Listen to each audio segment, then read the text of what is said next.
So again, welcome everyone. I'd like to welcome you to Idaho 7 Roundtable with Yakima Chief Hops Hop and Brew School. I'm going to pass it over to JT, our internal brewer, to take it away. So go for it, JT. Thank you, Nicole. She said my name is JT Wattenberg. I am the technical brewery manager here at Yakima Chief Hops. I'm also the sales team as well. But really excited to do this. You know, always pretty neat to be able to do a roundtable like this, and some of the guests that we're going to have on here are really neat, really good breweries, pretty locked in on the brewing of Idaho 7, and then on top of that, we're going to have two really great growers to kind of chat with. So really just thank you all for being here. Hope to see you all in person here pretty soon. I'll kind of start with some just general introductions as a thank you of who all we have on here. So for our farmers and growers, we have Todd Cook of Coleman Greenleaf Farms. I appreciate you being here, and Jeff Peralt of Peralt Farms. So we'll start off just kind of, how about we'll start off with you, Jeff. How about you just kind of tell us a little bit about yourself, tell us about Peralt Farms, and just kind of everything there. Yeah, give us a little bit of an intro on yourself. Good morning, everybody. I'm Jeff Peralt from Peralt Farms Incorporated, located in Toppenish, Washington. I'm the Vice President of Resources and Compliance here. We farm hops, organic hops and organic blueberries. Our operations are pretty closely intertwined with the Yakima Chief ranches, with the offices being so close to each other. So we're doing a lot of the farming behind the experimental varieties, and it's a pleasure to be here this morning. Thank you. Yeah, thank you for being here, Jeff. And Todd, how about you go ahead and introduce yourself and tell us a little bit about you. Hello, everyone. Thanks for joining. I'm Todd Cook, and we're down here in St. Paul, Oregon. We're growing the Idaho 7s on the Coleman Greenleaf Farm, which is an entity of Coleman Agriculture. And so we just planted some Idaho 7 last year, and we were so happy with their production level that we're joining this webcast to encourage more Idaho 7 growth. Yeah, I'm pretty excited to get you guys on board with the Idaho 7 too, Todd. I think it's going to be pretty neat to get it down in Oregon and everything like that. So I'll also just kind of say thank you to all our brewers who are here, give you guys a quick intro. So we have Julian Trego of Beechwood Brewing. We have Lou Waldmere of Wander Brewing. We have Simon Burrow of Mass Landing. And we have Matt Young of Half Acre Beer. Appreciate you guys being here too. We'll definitely be asking some questions to you. And then on top of it, we also have Tessa Schilaty, who is our internal YCH Beer sensory lead. So she's an all-star here. She helps me out a ton on the brewing side here as well. So really stoked to get everybody on here. I think this is going to be a cool thing. Really just want to kind of hype up Idaho 7 a little bit, talk about it, from the farm, how it differs in the growing process, things like that, and then all the way into the brewing process, and then finishing it off on how it tastes, of course. So Jeff, we'll start off with you if we could. So I know you guys have been breeding hops for a lot of years, many years. Not too sure how many at this point, but I know you guys just recently brought in Idaho 7 to the Yakima Chief Ranch's hop breeding program. Can you tell us a little bit about kind of what it takes to get a new hop coming in, kind of what you've seen from Idaho 7 so far, and just kind of walk us through the process of that? Absolutely. So we started Idaho 7, our farm here, about 2 years ago as part of the YCR breeding program. That's I'll preface this by saying I'm not a breeder, but I'm intimately involved with the cultivation of these new varieties.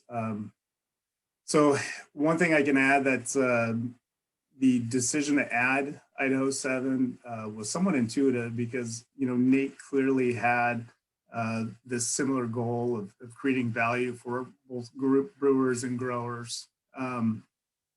The flavor profile fits right in with our program. It's a high yielding hop, which is very nice. Performance in the field is great. And it also, which is very important to us, is it has a favorable picking window. So it's a win-win situation for all stakeholders involved. Heck yeah, so you mentioned things like pick window. I think that's something that maybe a lot of people listening in might not really kind of think about in terms of what makes a good hop, what makes kind of something helpful in the growing process and something to bring. kind of talk about the pick window and things like that of Idaho 7 for us? Yeah, so when I say picking window, I guess if you can envision, if you have a process in your business where, if you have entirely an acreage of citra,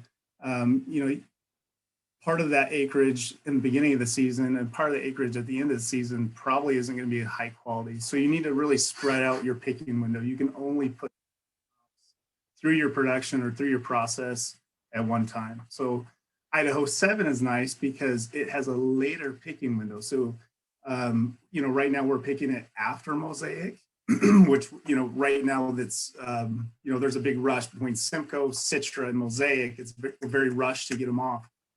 But when you look at the picking window for Idaho 7, it's after mosaic and maybe even picking windows after Pato, which would be great because that really stretches out our season and that creates more quality for brewers because we don't want to, just hastily be picking hops, low quality hops for brewers. We want, high quality. So I guess that's when we talk about picking window, that's what we're talking about. Yeah, I was shocked to see that picking window. I think last year I saw it after Pato.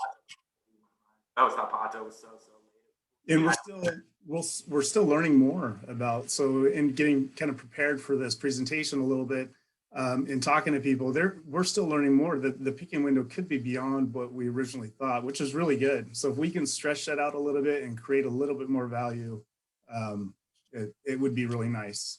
I think it'd be nice for everybody. Heck yeah. Cool. So Todd, this is your first year growing Idaho 7, correct?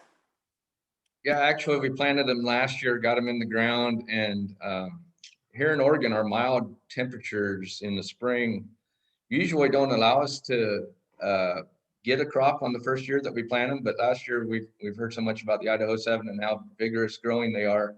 We decided to push them along, and sometimes you'll single string a baby yard, but we double stringed it, and we're just happy with the production levels that we ended up off of it. They kind of didn't grow real fast to begin with, but once we got the ground warmed up down here, they really shot up and got to the wire and started producing these big long arms that had burrs all over them that turned into nice large hop cones. And I think that picking window that Jeff was talking about is really important for these hops. We were collaborating with Nate Jackson, who developed these hops, and I was like, I think they're ready, the aroma's there. And he goes, nope, keep holding off. You got to wait 5 to 7 more days. And he goes, if you can let them hang, they're going to turn into what he called a Fruit Loop aroma. And that's definitely what happened. I wish you all could be out there right before harvest, because just walking through the field and getting that smell going through your sensories is unbelievable. Heck yeah. No, that always blows my mind walking through the Idaho 7 fields, is just how big the hop cones are, how big the flavor and the smell is. It's just kind of a big hop all around. I know I've seen some cones that are, I don't know if it's quite in the babies, but I've seen some cones that are inch and a half long. They're crazy. And yeah, I mean, I know you kind of mentioned Oregon, you normally don't really even grow hops for the first year, really put them in the ground. What kind of changed you in Idaho 7 that way? In terms of how you guys were able to kind of see the yield you were hoping for and the oils you were hoping for, or? Well, we had the first commercial yard here in Oregon, and so we're still learning the process a little bit. Like I was saying, the ground in Yakima and Idaho warms up so much faster in the springtime that even actually right now, I have a tractor out there. We're starting to till the ground a little bit to try to get some of that sunshine to heat the ground to get these hops going. We just pruned them back here a week and a half ago to try to get our timing right for harvest. So we're kind of in a holding pattern in a sense right now, just waiting for them to grow before we would train them and start getting them to go up the string. Awesome. Yeah. How was the string process the other day? I know I came down and you were right in the middle of it. So. Yeah, JT came and visited. He just had to see it for himself, I guess. Take that 4-hour drive down here. But it was worth every minute of it. So Jeff, I want to kind of touch a little bit more on that Green Chief program. You guys put that, it's a really neat thing in just terms of building our new hops and making them the best that they can possibly be through fermentation and stuff like that. Can you just kind of touch on the Green Chief program a little bit more and how you think that's going to expand our Idaho 7? Absolutely. So I think probably the greatest benefit behind the Green Chief program is just creating that consistency in quality in the hops. As part of the Green Chief program, we're sharing information so you don't have those information silos. So, Yakima Chief ranches will get information from Pearl Farms on cultural practices and get information from Coleman Farms on cultural practices. So in doing so, we're pooling that information and coming up with the best practices that essentially acts as a template to create a more quality hop, which creates more value for brewers and growers too. So it's a great program. I'm a big fan of that. I think it's great when, as an industry, we can actually share information and come up with best practices that will actually showcase hops at their best, rather than we were talking about picking windows earlier, and that change in Idaho 7 from fruity to very fruity within a 5-day period. Well, if we can master that, then we're going to create value.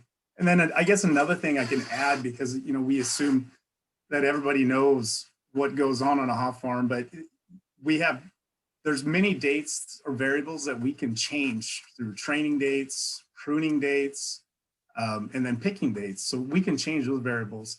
And then obviously there's variables we can't change, like weather. But if we can look for those variables that we can change and manipulate the hop in a way that it's going to perform its best, then it's a win situation. Great. Yeah, that's awesome. You guys have done some good stuff for us. So I'm really, really excited. I think just in general to see where Idaho 7 goes. I'm really excited to get in the hands. I've already gotten in the hands of some pretty awesome brewers so far, but just really excited to see where it goes in the coming years. I'm absolutely stoked. So, I guess a question to both Todd and Jeff, but we've already kind of talked about picking windows, but is there anything else that just kind of makes it unique? Maybe, break down the oils, stuff like that. Just what have you guys kind of seen in terms of what you liked about Idaho 7? I guess I'll start off.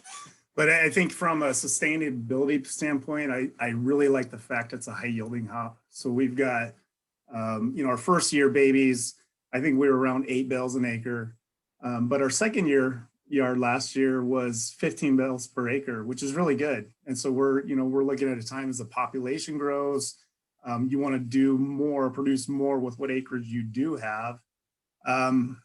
So I like the fact that it is high yielding. And then second, in the last 2 years, I haven't observed any powdery mildew in Idaho 7. So at this point, it seems like there is some resistance to powdery mildew. So as a grower, I appreciate that. There's less chemical inputs that we're putting in to battle mildew. Those are probably the two biggest things at this point, other than it just being a beautiful hop and having that unique aroma during harvest that we all love. It's a great hop to grow. That's encouraging, Jeff, to hear that it's 15 bales the second year. Yeah. As a hop farmer, we get paid by the pound. So and we I guess I might add to that too, as our baby yard looked really good last year. And I think it would have done a lot better. But the issue we had a big windstorm in late August, and it really affected those babies. We had a lot of vines hit the ground, and once they hit the ground, they were lost. So, but yeah, our 2-year yard went 15 bales an acre last year, which is impressive. And that reminds me of a characteristic that Idaho 7 too, is that they hopped all the way down to the ground. A lot of times the hops are only at the top of the vines, where these had hops all the way down to the ground. And because we had a baby yard last year, we cut the tails a little bit longer, so we did leave a few hops in the field, but at the same point, we had some wildfire and winds damage kind of going through that probably hurt our production. But as you talked about the green chief too, that we did have some downy mildew early, so we did have to spray for that. But trying to leave a soft footprint, I guess, without using all the chemicals, being salmon safe. Our field is just a few hundred feet from the Willamette River, so we want to do everything we can to get the hops to grow, but not put too much, hazards into the soil as we're trying to make them grow year after year.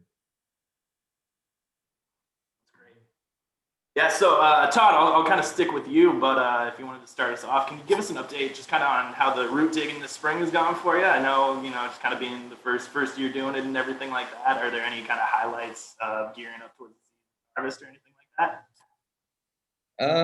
Well, like I was saying earlier, right now we have them pruned back. They were already planted last year, so we don't have to do any more new propagation.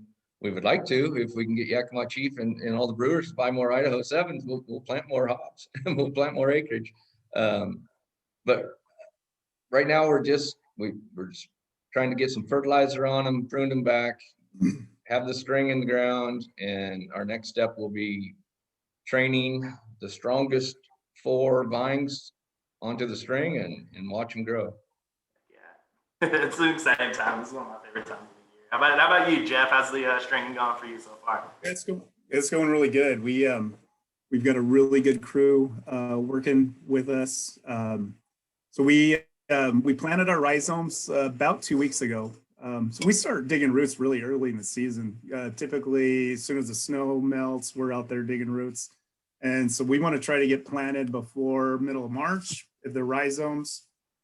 We've got some fields that we're going to be planting pots in this year, which kind of extends our time a little bit. So if you plant a pot, you can plant it into May and still get a crop for that year. So yeah, we're right in the middle of our twining season. We've got 6 really good twining crews going, which, is pretty much the preparation for training season, which we'll start training those babies that I just talked about probably by the end of this month, the 3rd week of April, or 4th week of April. So yeah, things are looking good. The weather's been great. COVID's really starting to slow down. All of us were all kind of rocked last year with COVID. So I don't know, I'm feeling real optimistic. It's going to be a good year. I'm hoping for fresh hops in person and everything this year. Hopefully some sort of in-person selection, fingers crossed that everything keeps going in the right direction. So, yeah, that's awesome. Thank you both to Jeff and Todd. I really, really appreciate the insight on the growing part of this. Hang around. I'm sure we'll have some questions for you too. So, but for now, I want to kind of maybe bring in Tessa Schilaty, who is our YCH beer sensory lead. Tessa, if you want to give a little bit of an intro on you, that would be neat. Yeah, hi, I'm Tessa. I'm the sensory research coordinator here at YCH, and I kind of mainly focus on our beer sensory program. So, developing and training the panel for any research that we do that involves tasting beer. But obviously during harvest, it's all hands on deck for hop sensory. So beer sensory slows to a near halt, and we all just spend all day sniffing hops. So that's an awesome opportunity for me to really keep my finger on the pulse of what we're receiving. I personally, as well as all the other members of the sensory team, personally smell almost every lot that Yakima Chief receives, which is a lot. You don't think you can get nose fatigue, or it's hard to explain that, but it's a real thing. It can happen. Yeah, so that's sort of my involvement here at YCH. She's a rock star. She helps me out a ton, like I mentioned earlier, in the brewing part of things. So pretty much at YCH, we have our pilot R&D brewery that we get to kind of play around with, and we've done a lot of trials with Idaho 7, pretty much running it through the ringer any way we could brew with it, and all of those go through Tessa and her sensory team to break down. But yeah, so I want to kind of just chat a little bit about Idaho 7 and just kind of I know in terms of, I've heard a lot of people talk about biotransformation. I've heard a lot of survivability then Idaho 7 really kind of leads the charge in a lot of stuff. You want to kind of chat a little bit about the biotransformation of it? You kind of mentioned a little bit of things earlier on. Yeah, hopefully you can kind of give us a bit of insight on that. Yeah, before we get into biotransformation, I just wanted to touch on like the sensory team's experience of like receiving Idaho 7 and being kind of the first noses at YCH to assess it. And I was just before this webinar kind of chatting with some of the other members of the sensory team, and we all just kind of agreed that like Idaho 7 is so consistent. A lot of really popular varieties, you know, they can be so fantastic, but then occasionally you get like kind of a bad lot, you know, which is normal with an agricultural product. But one thing about Idaho 7 is that it seems like there's almost no bad lots, like flagging off flavors or off aromas. You know, we almost never go to that section of the ballot when we're assessing Idaho 7, which is really awesome. And Tiffany Petra, the sensory manager, was saying that she always, like when she's assessing, we blind assess the samples, so we don't know what farm they come from. We don't even know what variety it necessarily is when we're assessing it. And she said it often happens to her that she smells a hop and she's like, wow, that's amazing. What is that? And she looks up Idaho 7 like almost every time. So yeah, we love Idaho 7 during harvest, and we think it performs really well. But yeah, biotransformation is like a super buzzy word right now in brewing. And I think it's kind of important to say at the outset that it's pretty poorly understood. I mean, we're just now really starting to like crack into some of the research. And if it's something that you're interested in, I would point people to Tekoi's lab, the research coming out of their lab in Japan. They're really at like the cutting edge of this research. So if you really want to nerd out and dig in, that's a good place to start. But as far as Idaho 7 specifically, one of the key things is that it's really high in geraniol. And that's one of the terpenes that Tekoi's lab has identified as being like particularly susceptible to biotransformation. And specifically that it has the potential to be biotransformed into beta citronellol, which is, you know, like a nice citrusy aroma, which survives into the final beer, which is another important component. And beta citronellol isn't present in significant amounts in hops as it is, so you really can't get it into your beer without that biotransformation piece. So I think people are excited about Idaho 7 because of that high geraniol content, among other things. But as far as biotransformation is concerned, that's kind of the main player. Sweet. Yeah, you kind of hit on survivability in there a lot too, and I know like it's super high in linalool, 3-MH, things like that. So pretty much just the compounds that survive the rigorous brewing process. Idaho 7 really just kind of comes through in the finished product. So can you kind of explain what, while going through sensory, what you found through you know, all the testing and everything, what you found from Idaho 7, kind of the descriptors you've gotten from it, and where you're in the process and things like that? Well, I just wanted Nicole to pull up. We have some an image of some data from the 2020 harvest. Yeah, so this spider chart is the average of all of our assessments of the lots that we received. So we have each lot assessed by at least 4 trained sensory panelists, but typically closer to 6 or 7.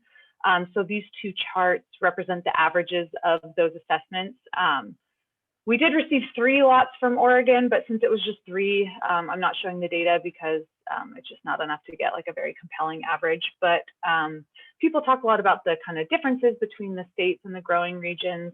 But I think that this is quite interesting to show that these are very, very similarly shaped graphs.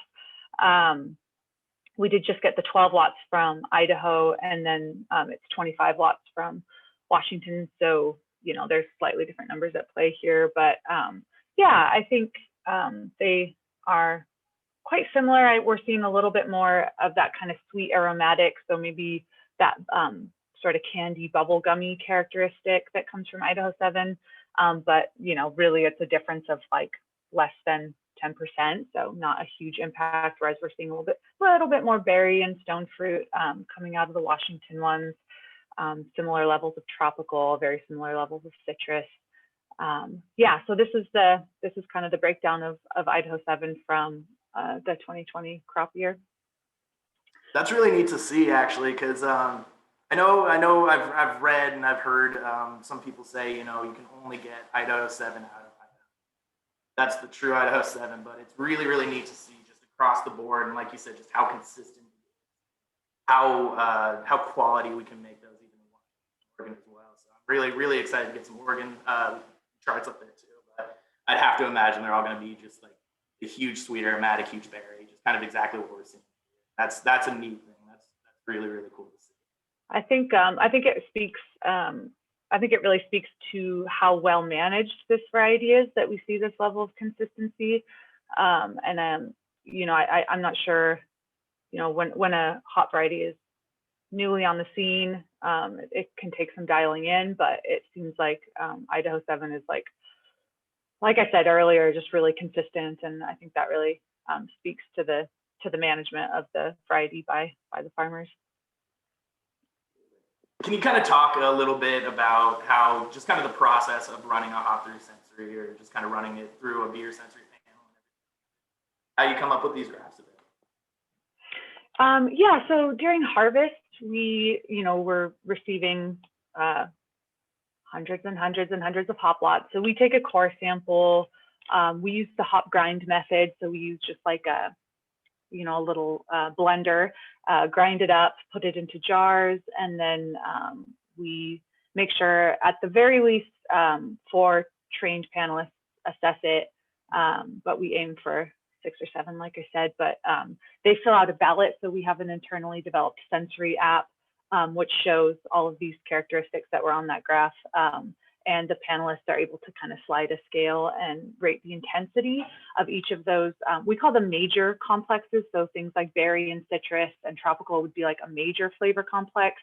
And then if the panelist does slide that scale to indicate any amount of intensity in that characteristic, a drop-down menu appears with what we call minor characteristics. So for example, under berry, we would have strawberry, raspberry, blackberry, or under citrus, we would have lemon, lime, grapefruit, orange. And they could tick those to give us a little bit more specificity within that kind of bigger flavor category. And then we collect all that data, we crunch the numbers and produce these graphs. Basically, I won't go into the details of that because no one wants to hear about math. Yeah, and Nicole just brought up this graph, which is a beer that JT brewed. We called it the Idaho 7, so it was, in case it's not obvious, Idaho 7 Cryo. And I was pretty proud of the name. Yeah, it's fantastic. And the very skillfully cut out fruits on the right represent the most commonly selected minor characteristics. So we do see huge tropical, 100% consensus on tropical. I think it was 12 panelists, 12 trained beer sensory panelists assessed this beer. It's pretty rare to see 100% consensus on anything in sensory or in the world, I guess, at large. But so yeah, huge tropical here, huge citrus, hints of floral, nice stone fruit. A lot of what you see in the hop really, which I think really goes back to that survivable concept where, what you're smelling in the hop is actually making it into the beer, which is not always the case. So this is kind of proof positive of that theory. So I did see a question in the comments section. Have you guys noticed, going through sensory, have you noticed too much of a difference between 90 or Cryo, Idaho 7? I know on the brewing side I can answer that. Maybe what you've seen through the sensory panel, you know, difference there, or do they say pretty true? Was that with Idaho 7 specifically? We haven't run any studies to specifically side by side compare single Idaho 7 T90 with single Idaho 7. So maybe if you want to speak to your experience in the brewery, that would probably be more. Yeah, I've noticed I'll always be an advocate for Cryo just in terms of aroma and just yield and everything on that. I love Cryo. I love If you don't know, our cryo is just pretty much we separate out the bracts fraction from the lupulin fraction and pelletize those lupulin glands. So I love using the cryo late. I've been getting just a ton of melon, mango, guava, just pretty much just tropical in there when I use the cryo late. And then I'll always mix in a little bit of that T90, just to kind of give it a little bit of that bract fraction, a little bit of that extra bite if you ever need it. But I do notice with with Idaho 7 in general, it just gives you just a really, really solid, rounded, soft flavors that I think really, really goes well into an IPA especially. But with those, I know we were talking to Julian and Lou and Simon and Matt, and they were all kind of giving me the different ideas of how they've brewed with Idaho 7. So I'd like to introduce them as well and kind of get their insight on some of the brewing stuff. So again, we have Lou Wallmeyer from Wander Brewing here in Washington. We have Matt Young from Half Acre Brewing in Chicago. We have Simon Burrow with Mass Landing in Maine, and Julian Strego from Beechwood Brewing. So thank you guys a ton for being here. Seriously, it's really, really neat. I've tried a couple of these beers that we're going to be talking about, but hopefully I can try all the rest and meet you guys here in person pretty soon. But so let's start with Half Acre, Matt. So Matt, thank you for being here, Matt Young. So you guys brought in Bodum, which I know a lot of people have been just gushing about here before we've even talked about it. But can you tell us about the inspiration for making that beer and how you kind of chose the hop bill behind that? Sure. Yeah. So thanks for having me. This is cool just to be here. I'm taking notes myself, listening to you all talk. But yeah, so like 4 or 5 years ago, we were making predominantly a lot of just like West Coast style hoppy beers. It's kind of what we've always done, started with and continued on, and we still continue on with that to this day. But we wanted to explore like a softer, less bitter type of hoppy beer, and also to use some varieties that we had not used a lot of before, and maybe that we weren't seeing other people use a lot of yet. So we switched up our yeast strain, went to a more fruit forward English strain. We moved all of the hot side hopping to the whirlpool and focused on Idaho 7. And we actually settled on Idaho 7 and Cashmere are the sort of the main 2 hops in that beer. And yeah, so it's like totally differentiated from our West Coast style beers in that not only is the bitterness lower and softer, and there's more of like a malt sweetness, but also just the type of hop character that we get using those hops. And again, we're going only whirlpool, and then we're dry hopping at a modest rate, nothing crazy. But we just get tons of berry in particular and watermelon in particular. And so it was a very like unique type of hop character compared to our previous beers. Yeah, I know people have been, like I said earlier, that's awesome, really neat stuff. So you have used it mostly just in kind of hazier beers or later aroma hops, or what have you kind of used it mostly? Yeah, I mean, and Bodum is not a hazy beer. It's not designed that way, but it is just yeah. So we're using it for aroma specifically. We're not using it for bitterness. Every time that we kept like checking this hop out, and we actually brewed with it once, like way back in 2013, and I just always had fond memories of that beer, and but just didn't really hear a lot about Idaho 7 for a while. And then we came back to it, and it was still like, oh yeah, this hop still smells really awesome and impressive. And every time we've selected it, now that we make enough of Bodum to like have a selectable quantity of this hop, yeah, just like Tessa was talking about, every lot that we see, no matter, and now it's being grown at different farms in different areas, it's impressive how consistent it is. Like every time, like, yep, this is another good one, this is another good one. I'd be happy with any of these lots. And it's cool to hear about the biotransformation stuff. I wasn't really aware of that huge amount of geraniol and that whole thing going on. But when we smell the raw hops for selection, it's always just a straight one note pineapple candy, like a candied pineapple thing. Doesn't exactly translate into the beer because then it like takes a left turn and goes more berry and melon, I think, in the beer. But it's like the last 2 years, Idaho 7 has been the hop we've been most impressed with, and just in terms of overall clean hop, intense fruit character in our selection processes.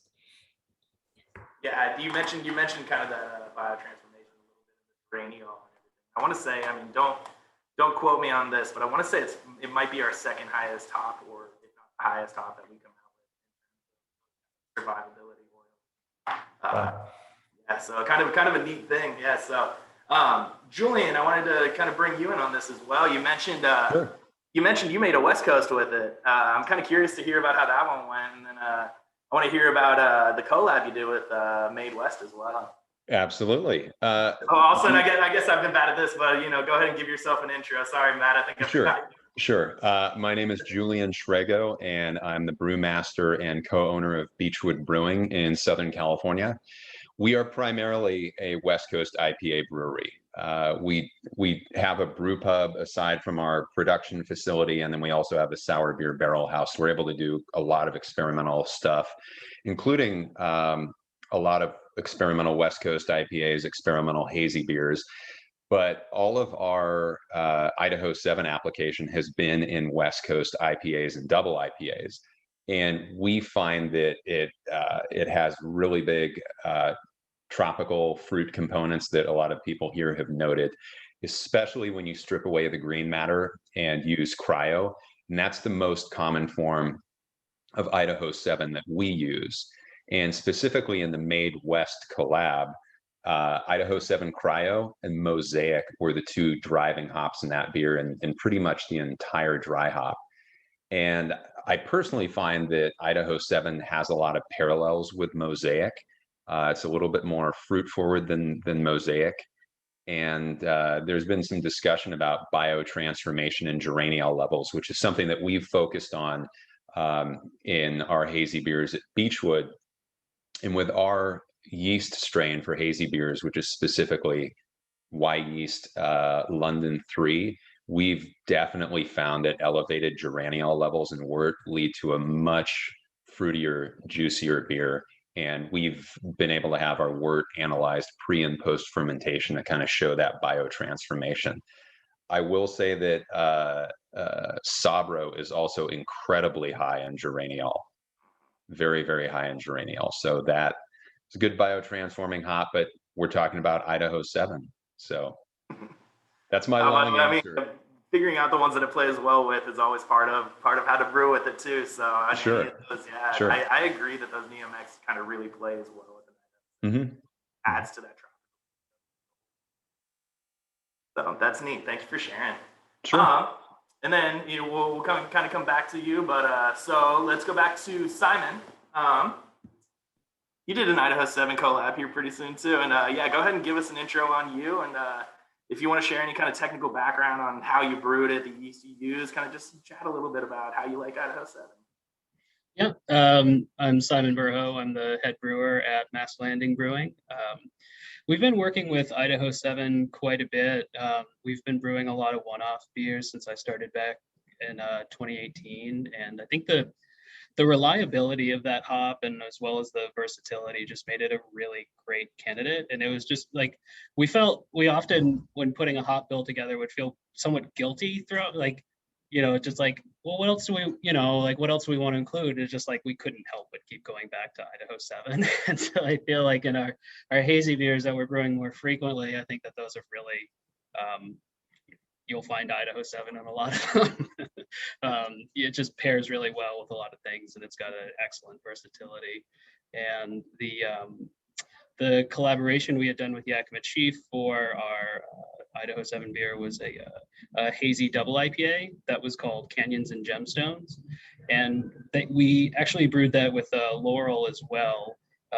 So I think YCH a little while ago had sent out a technical brewing sheet on Laurel and how it has a high linalool content that can kind of act as a amplifying component and play well and carry through into the finished product.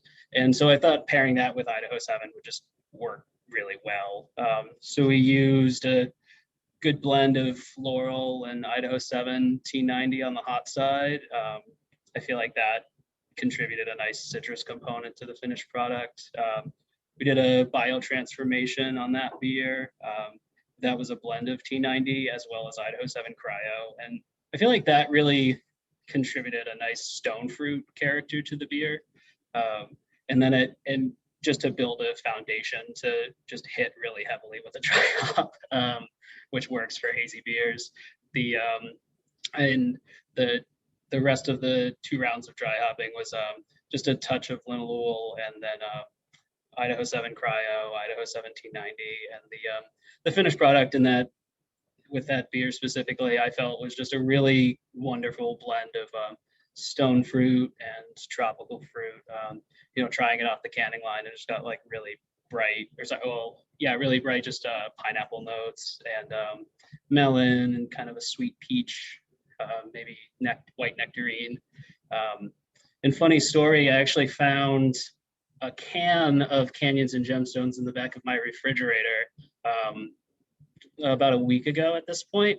And I think it's just past its shelf life, so a little past 90 days. And the staying power of those fruit compounds was pretty impressive. I would definitely point to the Idaho 7, and I think the biotransformation as well for that. But I think what had faded was those more popping sort of citrus and pineapple notes and the tropical fruit. But what really stood out was the melon character and the stone fruit.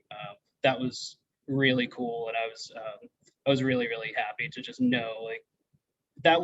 I had stored it cold, but I do believe with Idaho 7, even if the beer isn't handled the best, it just exhibits a really great shelf stability in my experience as well. Those tropical aromatics or the savory kind of aromatics of that hop seem to really hold up well in distribution and with our sensory.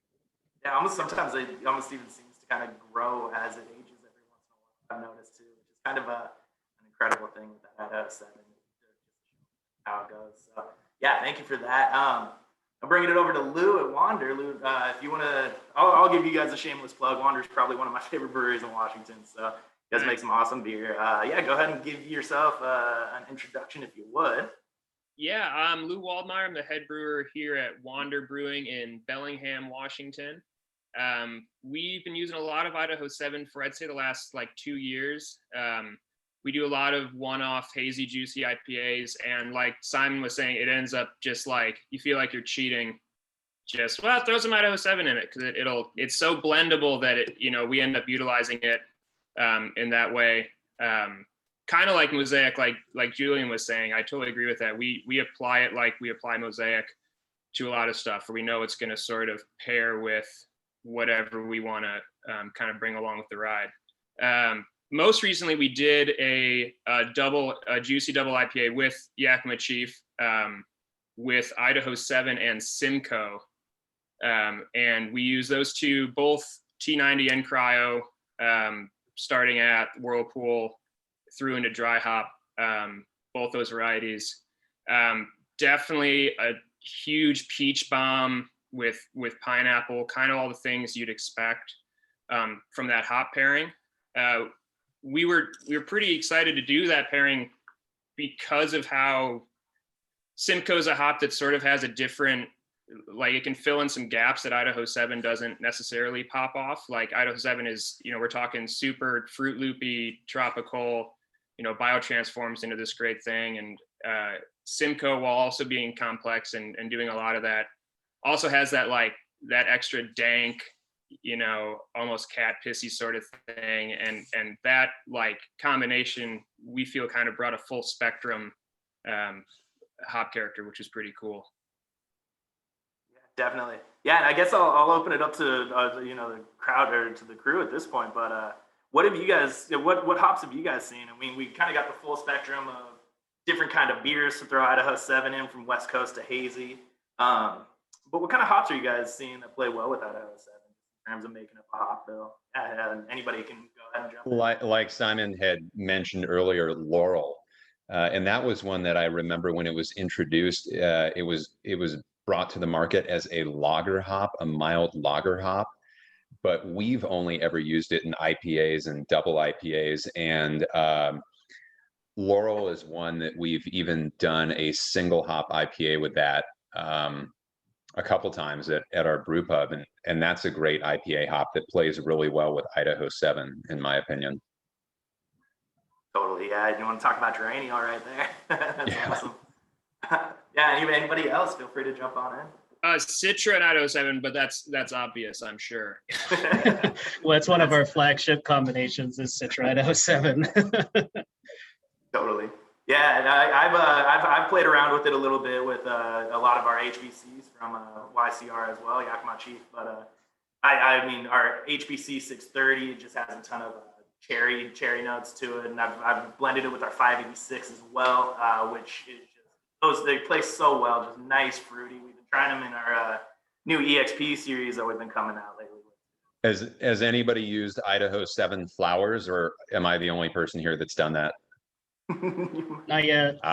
Okay. So we love flowers for mash hopping and dry hopping at Beechwood, and all of our double IPAs, they're all West Coast double IPAs. We always mash hop, and that's something that I kind of borrowed from really early Russian River beers. And then we also dry hop.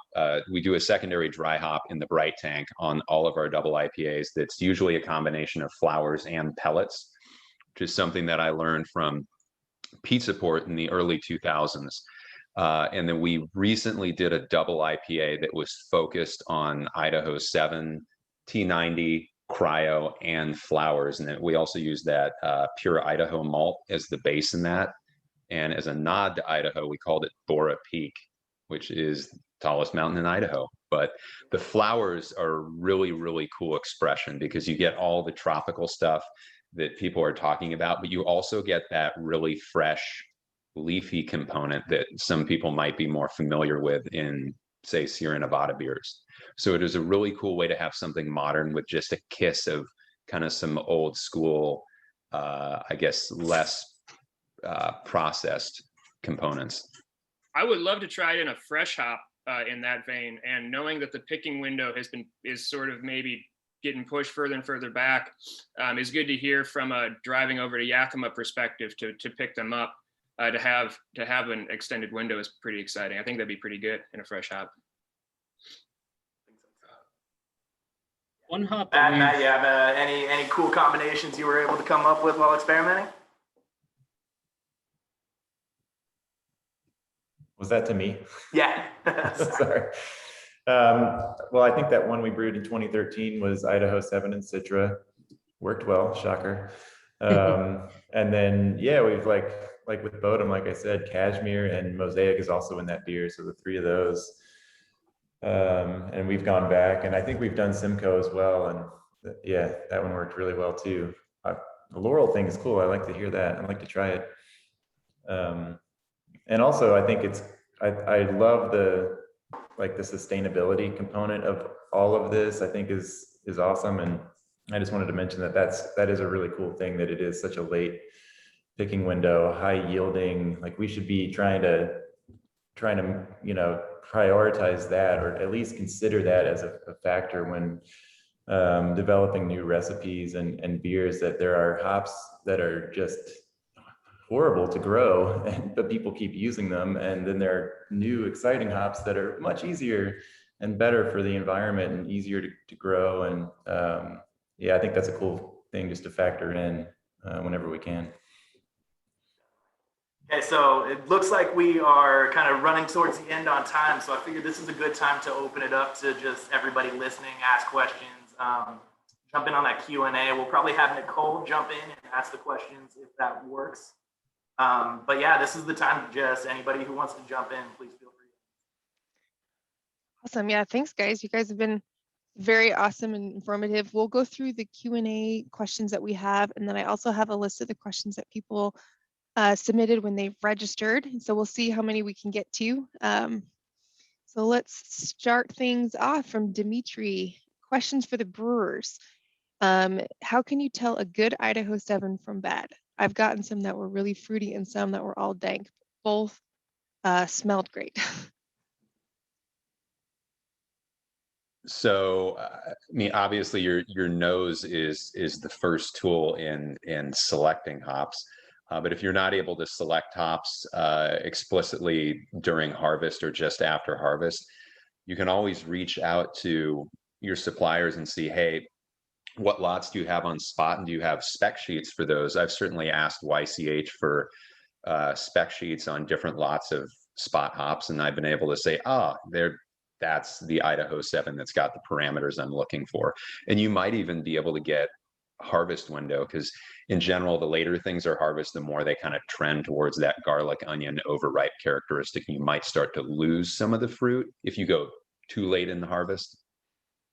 Yeah. So reach out to your hop supplier and see if you can get specs on those hops.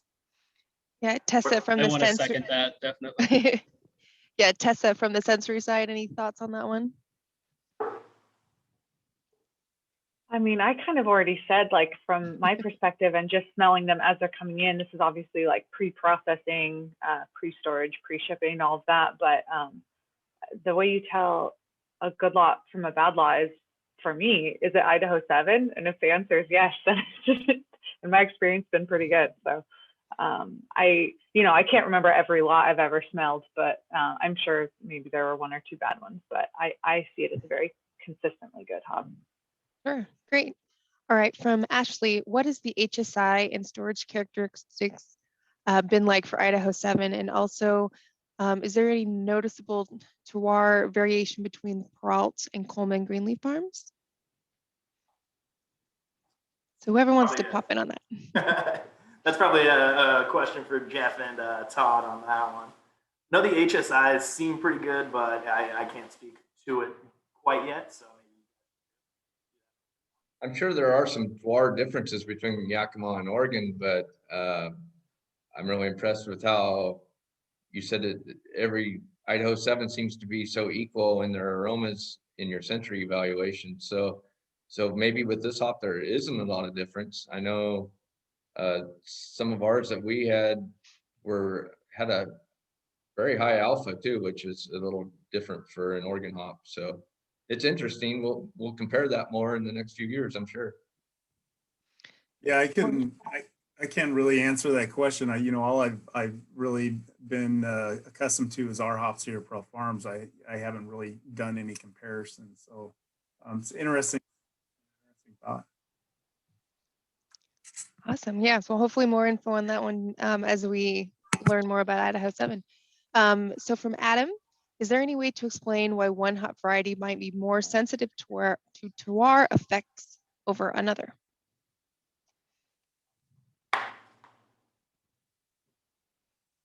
Anyone have thoughts on that one? I don't know. Yeah, that one's tough because terroir, that's just mostly just referring to where they're grown and everything. I mean, I think I can't speak to Idaho 7, but there are certainly some hops that have larger growing regions, not just within the US, but globally. And you absolutely start to see very distinct expressions between certain hops. One that probably has 4 or maybe 5 kind of distinct expressions that's grown domestically would be Amarillo, is a hop that has a lot of we've selected Amarillo from northern Idaho typically because we find it to have more stone fruit characteristic as opposed to maybe Amarillo from the Yakima Valley, which might have different characteristics. And that's not just a function of hours and hours of sunlight in the day and weather differences, but I'm sure terroir too. Which kind of just goes to show just how impressive the Idaho 7 has been so far, just the consistency across the board between Idaho and Oregon. That's pretty cool to see. That's I was pretty shocked to see how similar they were. Yeah, I feel like with the terroir, with the hop selections, when we do the selection, we tell our representative what we're looking for, and they just provide the lots for us. And then after we do selection, we find out which farms the hops have come from, and just unintentionally, major hops we're using, Idaho 7, Citrus, Simcoe. Those all came from Idaho this year. Just thought there's something funny about having Idaho 7 from Idaho. Well, all right. Well, next question from Huberto. Where and how is the most recommended time to use Idaho 7 in beer production to optimize the use of the hop? So I can jump in here. I think just personally, I think Idaho 7 plays really well. Aroma hop, that's where I've always used it. It's awesome in terms of survivability through the boil and everything like that. But I think I've always played with it really late, and I think that aroma just really comes through in a nice way. Cryo Idaho 7, we've talked about it already, but that's really going to help your yield, help your utilization out of the hop a ton. It really is just kind of an all-around good hop wherever you use it. That's kind of been the joy of 7 when I've been brewing with it. I'd love to hear, the other brewers. Yeah, I would say certainly, yeah, I mean, as late as we sort of can, we don't really ever use it for bittering, anything like that. Certainly dry hop, we've had success both T90 and cryo. Certainly the yield difference using cryo is significant in the final packaged beer. Also, if it's used Whirlpool, we cool our Whirlpool down a little bit before we add it in the hazies. So, if you can get it in kind of under that 180 degree mark, so that counts Whirlpool as well as dry hop, that's sort of the best way, I mean, to keep those oils in solution and to be able to carry through biotransformation and everything like that. Great, thanks guys. Next question from Maureen. Some people are extremely sensitive to I'm not gonna say that right, geraniol, to the point of it being aversive to them. Does Idaho 7 ever hit folks with these supersensory abilities in an unpleasant way, or does biotransformation completely transform geraniol for these folks? I guess, Tessa? Well, I can't speak for everyone who might be very sensitive to geraniol such that it becomes unpleasant. So maybe, I don't know if some of the brewers might have some insight on whether their customers have ever reported anything like that, but not all of it is going to get biotransformed, and the percentage of it, which depends on so many factors that it's pretty impossible to, at this point, with the research where it is, it would be pretty impossible to say, I would like to specifically transform 50% of the geraniol or whatever by doing XYZ. We're not there yet, but yeah, it will definitely not all get converted. I don't think that that's a likely outcome, but I don't know about people finding it overly floral. Personally, I haven't, and none of my sensory panelists have, and there's a lot of pretty sensitive tasters on there, but everyone's sensitivities are really different, so it's hard to say for me. I don't know if anyone else has any thoughts.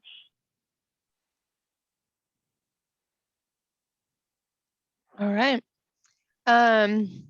Another question from Ian. Is anyone beginning to think about breeding new varieties with Idaho 7? I don't know if Jeff has any insight at all from the YCR perspective, as it's kind of in the family, but I don't know. Any breeding with Idaho 7, or is that? Yeah, so I can't really answer that question. I'm sorry. I don't know the heritage behind Idaho 7, and I'd hate to speak on it. My brother Jason would be the man to ask that, but unfortunately he couldn't be here today. So we can definitely find out more and send it out to the attendees. Yeah, awesome. Well, thanks. I just thought I'd just double check in case you did. Another question, if we know any hops that clash with Idaho 7? I'm assuming in the brewing. Polaris. Clashes with everything. Don't use Idaho 7 with Polaris. Sorry to all those people out there who love Polaris. What did you notice? What was the clash? Oh, I was saying that in jest, but Polaris is one of those hops that I think no matter how you use it, smells like boiled cabbage. It's just I've never had a beer with it where it's like, oh, that works. But I love to be proven wrong. So there's a challenge to all the brewers out there. Not something that doesn't work. Interestingly, with Idaho 7, I do think that there are ratios that really work with that hop. And it really depends on what you're going for in the finished product. I have noticed, nothing's coming to mind at the moment, but there have been hops we've paired Idaho 7 with where I felt like the Idaho 7 just really dominated the hop profile, which is never a bad thing because Idaho 7 is an excellent hop. But I think it's something to keep in mind. We've figured out maybe hops that might be a little lower in hop survivable compounds. It can be better to maybe keep Idaho 7 maybe in that 30 to 40% range and hit the beer with a lower in survivable compounds. Maybe I think Amarillo and Azaka are lower on that survivables chart. We'll use like a really big dose of those hops in the dry hop, and the Idaho 7 works to amplify those compounds, but doesn't seem to dominate in our experience with those ratios. Great, thanks guys. We did have one more question because I was looking over the questions that we received with registration, and I think a lot of these you guys have touched on throughout the session today. But last question, when you use cryo versus T90 for dry hopping, what are the typical ratio of cryo to T90? JT, you probably have a good answer for this, but anyone else too? I would always suggest if you are going to change to 100% cryo, I would always suggest to throw a little bit of T90 in there, maybe a 10 to 15, 20%. It will really kind of give you a little bit of that extra sharpness that you look for. So in terms of that extra bite, because Idaho 7 really does tend to get really rounded and soft, which sometimes in an IPA, you want a little bit of that bite to it. So I'll throw in usually about 10, 15% T90. When we use cryo, we typically the cryo component is typically 1 pound per barrel in the dry hop, and that would be in addition to 1 to 2 pounds per barrel of T90s. We found that cryo is a really good supplemental product. We don't find it's a direct replacement for T90s because we feel that you get quite a bit of aromatic and flavor compounds from stuff that's bound up in the green matter. So for us, cryo is typically 1/3 to 50% of the dry hop by weight.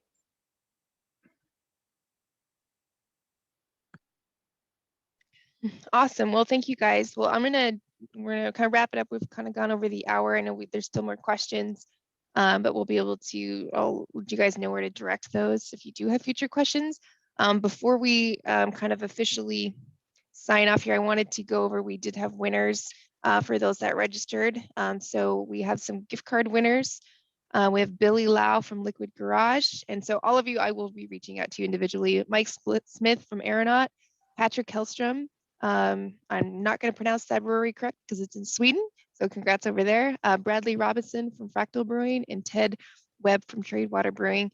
And then our overall grand prize winner is Ryan McKeon from Stone Corral out of the US as well. So congrats to all of you. I will be reaching out to you individually to connect on how to get you guys your stuff. So congrats on that.